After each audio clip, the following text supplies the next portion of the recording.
ஆதன் news நேயர்களுக்கு வணக்கம். நான் உதயாஸ்ரீ. தலைப்புச் செய்திகளை காணலாம். நாடு முழுவதும் வறுமை கோட்டிலிருந்து 25 கோடி பேர் மீட்பு. குடியரசுத் தலைவர் உரையில் மத்திய அரசு பெருமிதம். ராமேஸ்வரம் கடலில் அமைக்கப்பட்டிருக்கும் புதிய பாம்பன் தூக்கு பாலம் வரும் 11ஆம் தேதி திறந்து வைக்கிறார் பிரதமர் மோடி. வட சென்னை வளர்ந்த சென்னையாக மாறும் வகையில் திட்டங்கள். கள ஆய்வு மேற்கொண்ட முதலமைச்சர் மு.க.ஸ்டாலின் தகவல். தனியார் நிறுவனங்களின் பால் விலை உயர்கிறது.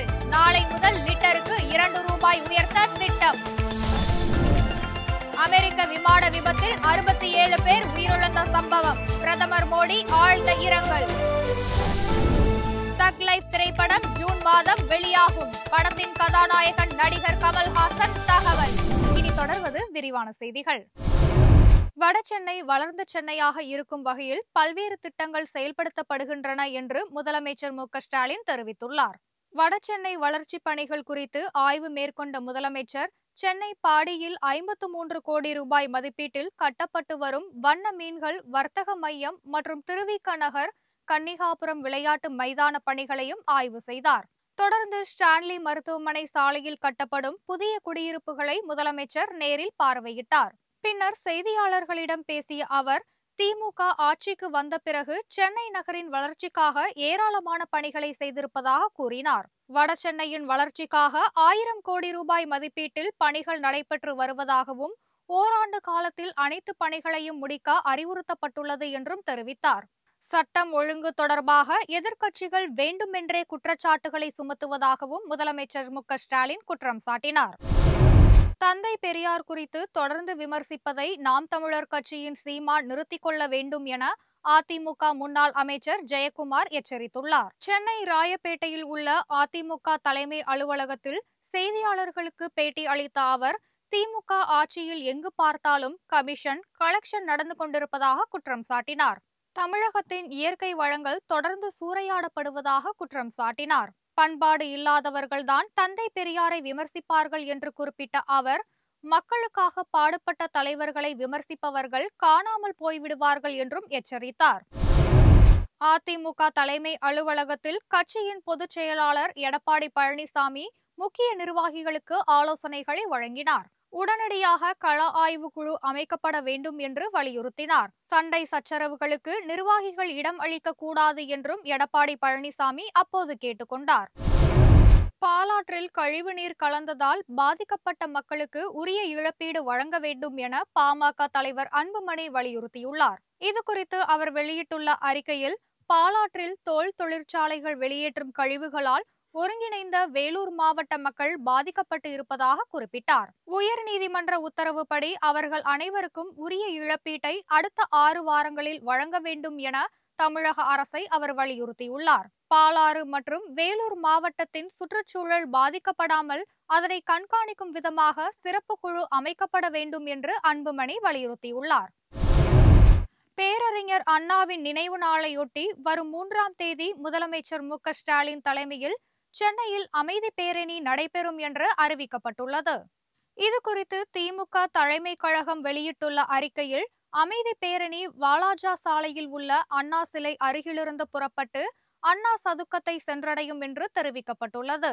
இதனைத் தொடர்ந்து காலை 7 மணி அளவில் அண்ணா நினைவிடத்தில் முதலமைச்சர் மு.க.ஸ்டாலின் அஞ்சலி செலுத்த உள்ளார். இந்த பேரணியில் அமைச்சர்கள், எம்எல்ஏக்கள், திமுக தலைமை கழக செயலாளர்கள் உள்ளிட்ட கட்சி நிர்வாகிகள், தொண்டர்கள் பங்கேற்க வேண்டும் என்று கூறப்பட்டுள்ளது. தக் லைஃப் திரைப்படம் ஜூன் மாதம் 5ஆம் தேதி வெளிவரும் என நடிகர் கமல்ஹாசன் தெரிவித்துள்ளார். சென்னை விமான நிலையத்தில் செய்தியாளர்களிடம் பேசிய அவர், தக் லைஃப் படம் குறித்த கேள்விக்கு இப்படம் ஜூன் மாதம் 5ஆம் தேதி வெளிவரும் என்று தெரிவித்தார். மேலும் விக்ரம் 2 திரைப்படம் எடுக்கப்படுமா என்பது குறித்தும் பேசினார். தற்போதைக்கு வேறு ஒரு படத்தின் ஸ்கிரிப்டை எழுதிவிட்டு வந்திருப்பதாக கூறிவிட்டு அங்கிருந்து கமல்ஹாசன் புறப்பட்டு சென்றார். நாடு முழுவதும் வறுமை கோட்டிலிருந்து 25 கோடி பேர் மீட்கப்பட்டுள்ளனர் என குடியரசுத் தலைவர் உரையில் தெரிவிக்கப்பட்டுள்ளது. வரும் நிதி ஆண்டுக்கான பட்ஜெட் கூட்டத்தொடர் குடியரசுத் தலைவர் திரௌபதி முர்மு உரையுடன் தொடங்கியது. குடியரசுத் தலைவர் உரையில் பல்வேறு சிறப்பு அம்சங்கள் இடம்பெற்றுள்ளன. அதன்படி அதிவேகத்தில் மக்கள் திட்டங்கள் நிறைவேற்றப்பட்டு வருகின்றன என்றும் நாட்டின் வளர்ச்சி அதிவேகத்தில் சென்று கொண்டிருக்கிறது என்றும் கூறப்பட்டுள்ளது. பிரதமரின் கிஷான் திட்டத்தின் கீழ் நாடு முழுவதும் விவசாயிகளுக்கு உதவித்தொகையாக 41,000 கோடி ரூபாய் வழங்கப்பட்டுள்ளது என்றும் ஒவ்வொரு இந்தியருக்கும் வளர்ச்சி என்பதே இலக்கு என்றும் தெரிவிக்கப்பட்டுள்ளது.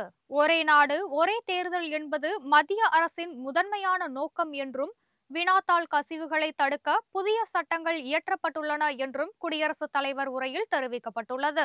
நாட்டில் டிஜிட்டல் பண பரிவர்த்தனைகள் தொடர்ந்து அதிகரித்து வருவதாகவும் சிறு குறு தொழில்களை மேம்படுத்தும் திட்டங்கள் மத்திய அரசால் கொண்டுவரப்பட்டுள்ளன என்றும் குடியரசுத் தலைவர் உரையில் குறிப்பிடப்பட்டுள்ளன.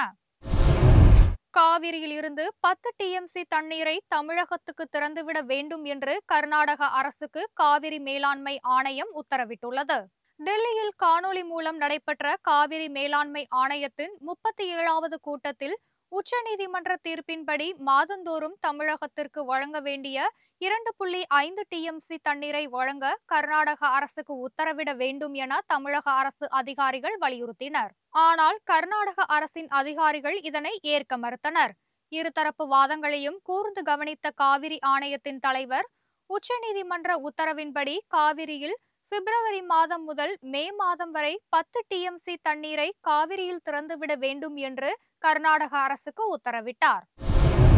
தனியார் நிறுவனங்களின் பால் விலை வரும் 1ஆம் தேதி முதல் லிட்டருக்கு 2 ரூபாய் உயர்த்தப்படும் என்று தகவல்கள் வெளியாகியுள்ளன. தமிழகம் முழுவதும் பால் பொருள் விற்பனையில் ஈடுபட்டு வரும் சில தனியார் நிறுவனங்கள் வரும் 1ஆம் தேதி முதல் பால் விலையை உயர்த்த முடிவு செய்துள்ளன. லிட்டருக்கு 2 ரூபாயும் தயிர் விலையை லிட்டருக்கு 5 ரூபாய் வரையிலும் உயர்த்த முடிவு செய்துள்ளன. அதன்படி நிறை கொழுப்பு கொண்ட அரை லிட்டர் பாக்கெட் 36 ரூபாயிலிருந்து 37 ரூபாயாகவும், நிலைப்படுத்தப்பட்ட அரை லிட்டர் பால் பாக்கெட் 32 ரூபாயிலிருந்து 33 ரூபாயாகவும், சம்மன்படுத்தப்பட்ட அரை லிட்டர் பால் பாக்கெட் 27 ரூபாயிலிருந்து 28 ரூபாயாகவும் உயர்கிறது. சென்னை பாரிமுனையில் உள்ள காளிகாம்பாள் கோவிலில் நடிகர் விஷால் சுவாமி தரிசனம் செய்தார். சென்னை பாரிமுனையில் உள்ள காளிகாம்பாள் கோவிலுக்கு சென்ற நடிகரும் தென்னிந்திய நடிகர் சங்கத்தின் பொதுச் செயலாளருமான விஷால் மனமுருக அம்பாளை தரிசனம் செய்தார். பின்னர் செய்தியாளர்களிடம் பேசிய அவர் தனது உடல் நலன் பற்றி தவறான செய்திகள் பரவுவதாக கவலை தெரிவித்தார்.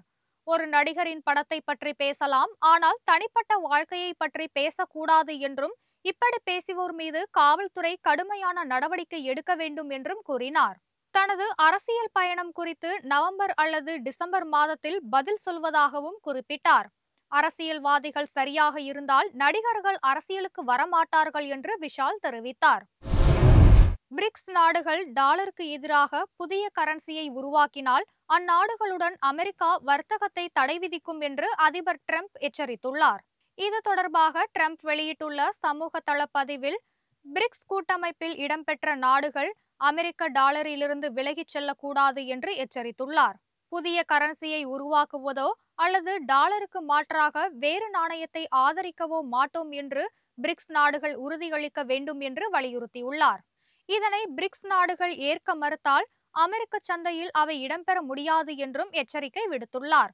மேலும் பிரிக்ஸ் நாடுகளுடன் வர்த்தகம் செய்ய முயற்சிக்கும் எந்த நாடாக இருந்தாலும் அந்நாடுகளில் அமெரிக்கா வர்த்தகம் செய்யாது எனவும் டிரம்ப் கூறியுள்ளார். பிரிக்ஸ் கூட்டமைப்பில் பிரேசில், ரஷ்யா, இந்தியா, தென்னாப்பிரிக்கா, சீனா, ஈரான், சவுதி அரேபியா, எத்தியோப்பியா, எகிப்து, ஐக்கிய அரபு அமீரகம் ஆகிய அங்கம் வகிக்கின்றன.